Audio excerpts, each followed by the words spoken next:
R. Kelly's last pretrial conference was on Tuesday, August 4th. And was it the 3rd? No, Tuesday was the 3rd. And a lot of shit happened. It was a 3-hour conference. And the judge said that the porn that AzriLIE looked up and tried to say that R. Kelly told her to Google gay porn, that will be tossed out. The jury is not going to see that. The jury is also not going to see text messages between employees. Anything that is hearsay will not be allowed. The 2019 bribery allegation with Darrell Johnson is tossed out. That will not be allowed. And John Doe number 2, Javon Blandon, will not be testifying. John Doe number 2 is Javon Blandon, and he is an aspiring rapper. He will not be testifying.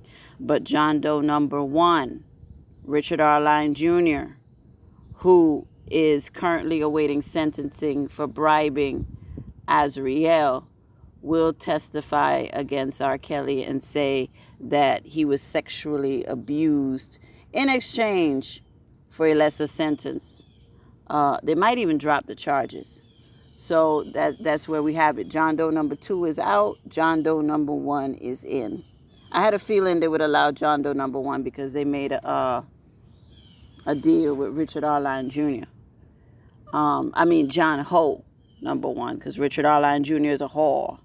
Just like I call the female accusers whores, I could call the male accusers whores as well. Lying, dirty whore. That's what Richard Arline Jr. is. Was on social media praising R. Kelly, saying free R. Kelly, free R. Kelly. And then all of a sudden, it's, oh my God, I was sexually abused. These people are a joke. I feel bad for Richard Arline Jr.'s wife because she refuses to leave that hoe ass nigga. I couldn't be with a man that would lie about being sexually abused in exchange for a lesser sentence. That's some straight hoe shit. That's not a real man. And I went through Richard Arline Jr.'s posts on social media, and he's really close to that pastor of his. I forget that man's name. He's really close to that pastor. But Richard Arline Jr. has deleted his Facebook. Ever since we put out that he was the John Doe number 1, he deleted his Facebook because we got all that shit off of there about how he praising R. Kelly, all those posts about loving R. Kelly and Merry Christmas, big bro, and I can't wait for you to come home, big bro. And all of a sudden, you were sexually abused. Get the fuck out of here. Get the fuck out of here. These people really put a rope around R. Kelly's neck. And we got to depend on these lawyers to get him out of this shit. And Nicole Becker did some foolishness this week when she wrote a letter trying to withdraw from the case. She said she had a medical emergency, but she is going to stay on the case now. She no longer wants to withdraw because the doctor has gave her clearance to stay on and to travel. My thing is, why do a big uproar before you got your advice from your doctor? Why try to withdraw and create all this panic on social media and all this frenzy in the media? Oh, another attorney is leaving. Oh, they don't believe in R. Kelly. You know what I mean? I've never seen attorneys do this dumb shit. And, I'm worried. I'm worried. Are these people going to be able to stand up to the pressure of this trial? Why are they not, taking this shit seriously? Their reputations is on the line as lawyers. If they win this case, do you know how many TV deals and book deals they're going to get from just off winning R. Kelly's federal cases? I don't understand why they're not taking it seriously. So you got Nicole Becker with a medical issue. I don't know if it's mental or physical. And you got Thomas Farinella messing up, breathing hard in the courtroom and talking about Aaliyah and, saying, oh, we're not going to concede. Like he, almost admitted, well, not admitted, but almost said to the judge that R. Kelly was married to Aaliyah. Why would you admit anything in court? Let's say R. Kelly was married to Aaliyah. You're not supposed to admit shit. You could know your client is a serial killer. You deny. That is your job as a defense attorney. And we all know R. Kelly is innocent. I'm not comparing him to a serial killer, but I'm just using that example. Thomas Farinella is good at writing motions, but he should not be allowed to speak. We got to depend on these two black attorneys to speak. And I said from the start, we should have had a black woman attorney as well as Nicole. You needed a white woman because, we're going to have white jurors. And you needed a black woman attorney to cross-examine these black accusers. But it's too late, to have anybody come on. But I really hope that these lawyers really have a good opening and closing statement. Because the opening and closing statements are going to make or break this case. And I don't want Thomas Farinella doing it. Thomas Farinella needs to write the motions, but his anxiety, he can't get up there and speak. He cannot. He has too much anxiety. I'm not trying to shame the man. We all have our weaknesses, but this is a trial where R. Kelly is fighting for his life. He's looking at the rest of his life behind bars if he's convicted on even one of the counts. One of the counts could get him 20 years. So this is very serious. And I hope we have no more mess ups. I was thinking they still have Aaliyah in the case. Aaliyah is still in the case and Aaliyah is deceased. So let's say R. Kelly is convicted, which I hope he won't be, but let's say he's convicted. He could appeal because Aaliyah is legally unavailable and so is Jane Doe number 12 because Jane Doe number 12 and Aaliyah are both dead. So since they're legally unavailable and since they never agreed to be a part of the federal case, that will be grounds to overturning a conviction because he didn't have the privilege of cross-examining Jane Doe number 12 and Jane Doe number 1, which is Aaliyah, because they're not here. They're no longer with us. And not only are they no longer with us, they didn't ask to be a part of this shit. Why are dead people in indictments? I don't understand it. No dead person should be a part of the case. So that's what I was reading up last night. He has grounds for appeal if they keep Aaliyah in, because Aaliyah is no longer here, and she never accused R. Kelly while she was alive. She never criticized him. Anytime they asked her about him, she says he's a great artist. I support him, and she kept it cute. Never said a bad word about him. She's on video dancing to his music before she died. A month before she died, she had a big party, and she was dancing to R. Kelly's music. She did not hate R. Kelly. So why is everybody trying to make her a victim? Why? This whole thing is ridiculous. The whole thing is ridiculous. I really hope R. Kelly can get a fair jury. We need jurors who understand that Hollywood celebrities are chased by all sorts of groupies. And we need jurors that understand that these chicks weren't innocent little sweethearts. You know what I mean? They were not innocent little sweethearts. And we need the jurors to hate the parents. I really hope the defense subpoenas the parents. The parents can be subpoenaed. So the defense needs to subpoena Jane Doe number 4's parents. Jane Doe number 4 is Geronda. Jane Doe number 5 is AzriLIE. So Geronda, AzriLIE, and Jane Doe number 17, which is Dominique, Michelle Kramer. Those 3 need to be subpoenaed. And what the defense need to do is a Jedi mind trick and get the jury to focus on these parents instead of R. Kelly. And he can walk. He can walk. Because at the end of the day, all of these parents willingly handed their daughters over to R. Kelly. Their daughters were grown and of the age of consent, and they were more than happy to run around town hollering that their daughters were dating R. Kelly.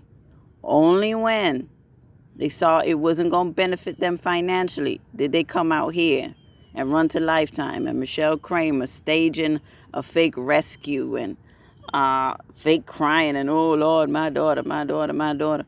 Your daughter was with R. Kelly for 10 years. Dominique was with R. Kelly for 10 years. Why did she just now try to do the fake rescue? These people are unbelievable. But I'm telling you, if they get Jane Doe number 4, which is Geronda's parents, Jane Doe number 5, AzriLIE's worthless parents, and that slut Michelle Kramer, I'm telling you, he'll get acquitted. The jury is not going to like them parents. The jury is not going to like them parents. And that would gain him some sympathy. Because he was extorted. He was extorted. Oh. We're down to the wire, you guys. We're down to the wire. It's up to the lawyers. I sent them all the information that I could. It's up to these lawyers. And I hope they do their job. I hope they do their job, man. I really wish we could have got Mesereau, because Mesereau, when he did that interview with DJ Vlad, he talked about the government overreaching and why is it so many charges. And he said he met R. Kelly, and R. Kelly was very nice and he was very impressed. I really wish we could have got him. He's very articulate. He doesn't have any mental issues. He is used to high-profile trials. He has done federal trials before, and he's used to public pressure. You know, people were like, "Oh, he lost the Cosby case." But he tried his best with the Cosby case, but they really had that rigged. And in the end, Cosby got his verdict overturned, but he won the Michael Jackson case. He won the Michael Jackson case at a time when the entire media was against Michael, calling him a pedophile, saying that he raped 7-year-old boys. You know, he got Michael acquitted. So I always thought that Mesereau would be a good addition to the team. But I guess, you know, maybe R. Kelly couldn't afford him. I don't know what the thing was, but he did say he was impressed with R. Kelly and he thought the government was overreaching and that he was overcharged. He didn't understand where these charges were coming from. It was too much. Greenberg did nothing for 2 years. The government said that Greenberg knew about the additional 20 witnesses and Richard Arline Jr. and Jovan Blandon. He knew about the two John Doe hoes. He knew about them since February. And apparently he didn't convey that to the other lawyers on the team. Because what they're saying is that they should have filed a motion in limine in February to prevent all that extra evidence from coming in. So Greenberg really fucked R. Kelly over. He was sent there to sabotage him.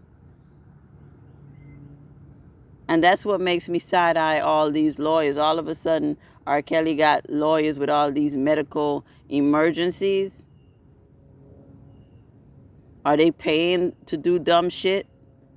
To kind of force him into a plea to be like, okay, my lawyers are incompetent. Let me go on and take the best plea I can so I can get up out of this shit. Is that what it is? Yeah, I don't have faith in anybody but God at this point. But, it's nothing I could do. We have to really cross our fingers and really hope that these attorneys do their job.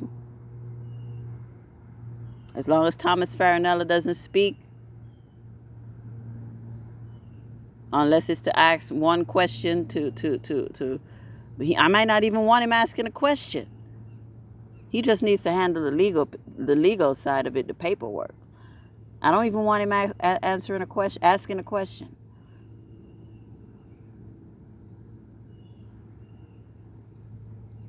Man, free R. Kelly, free R. Kelly, free R. Kelly. They got a rope around his neck. I've never seen a public lynching like this. He's gained weight. He can't exercise like he's normally used to because he's been trapped in his cell. You got people out here saying, ha ha, he's gay, he's bisexual, ha ha, making fun of him. Lisa Ray and Claudia Jordan and what's that other slut name? I forget that bitch name that R. Kelly wrote her biggest hit. R. Kelly wrote her biggest hit. She's on that Cocktails with Queen show. They were there making fun of him, talking about, oh yeah, he probably got a man in there. Some they said.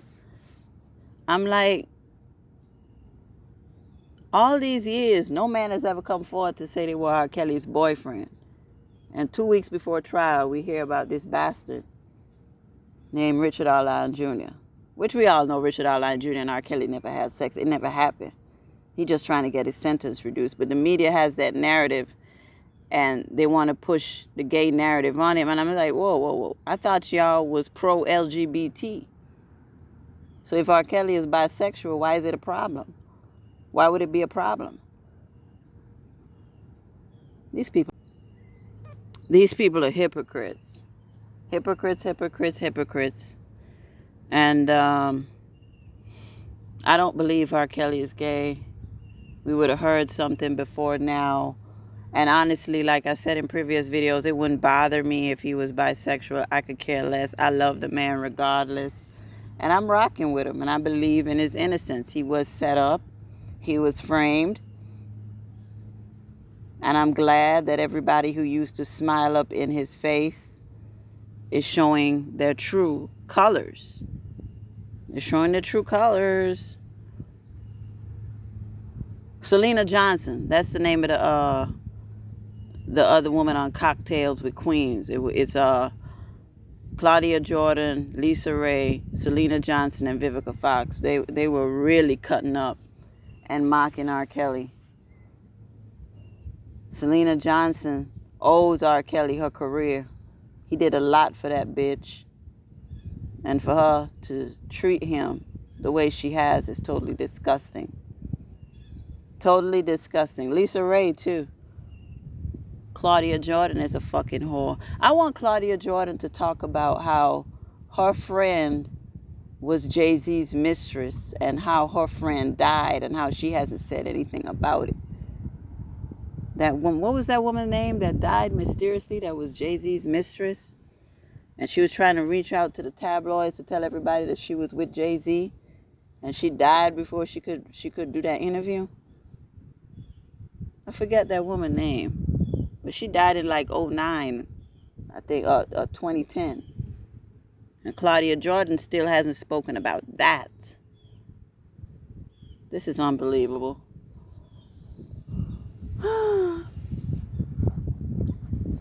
Jury selection starts on the 9th. The 9th is next Monday, I believe. So let's hope we get a good jury, y'all. Let's hope we get a good jury.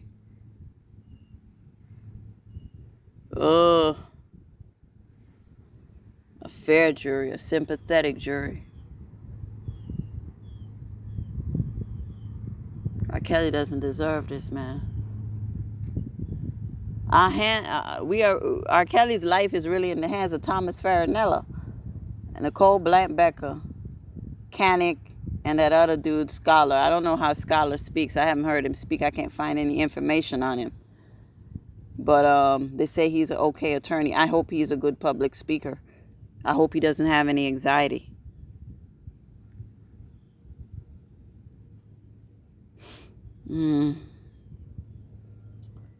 I'll be back to talk about anything new that happens. You know, we're going to have a lot of motions being filed this week. And starting next week, you know, it's going to be really nerve-wracking for me as well as other fans. Because R. Kelly really deserves to be acquitted, man. R. Kelly deserves to be acquitted. These people are not victims. These people are not victims. He's an innocent man. Anyway, free R. Kelly, free R. Kelly, free R. Kelly, and fuck anybody who don't like him.